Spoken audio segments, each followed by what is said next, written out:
Fabrice Barusso, candidat sur le canton de Bury. Je suis enseignant au collège de Bury, où je suis domicilié pendant 13 ans, dont cette année l'adjoint au maire. Je me présente sur ce canton pour essayer, pour tenter de faire basculer cette majorité qui est assez désespérante au point de vue conseil général, au point de vue de notre département, Charente-Maritime. Je suis enseignant, donc je suis très au contact des gens, de leur misère sociale, de cette misère sociale qui s'installe dans notre canton, et tout particulièrement dans le canton de Bury. Je veux vraiment que le département accompagne, soit proche des gens, et puis qu'on essaie un petit peu de contrer la politique nationale en attendant 2012, essayer d'accompagner les gens et de les aider au mieux. Donc je suis Lydia Labru, suppléante de Fabrice Barusso sur le canton de Bury.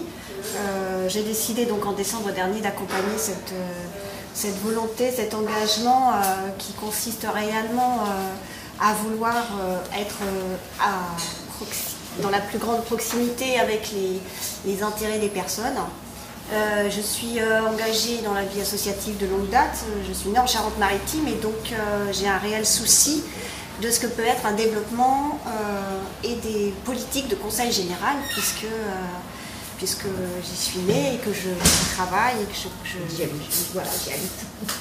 Et les possibilités de faire ce travail de proximité. Donc du coup, c'est quand même... double punition. Voilà, c'est tout un chacun, c'est n'importe quel citoyen qui se retrouve coincé avec une offre culturelle, sportive, mais voire même tout ce qui concerne le lien social et la solidarité avec de plus en plus grandes difficultés.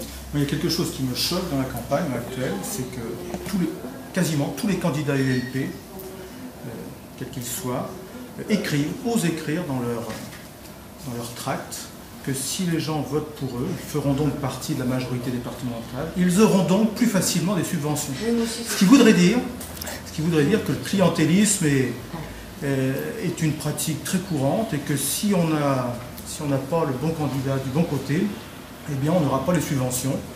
Donc c'est très très choquant. Ce qui est encore plus choquant, c'est qu'ils osent l'écrire. C'est assez vraisemblable, mais ça existe. Donc voilà, c'est la pratique courante dans ce département, le clientélisme. Si on a le copain de Bussereau qui est là, on aura quelque chose pour son canton. Autrement, ça risque d'être beaucoup plus dur.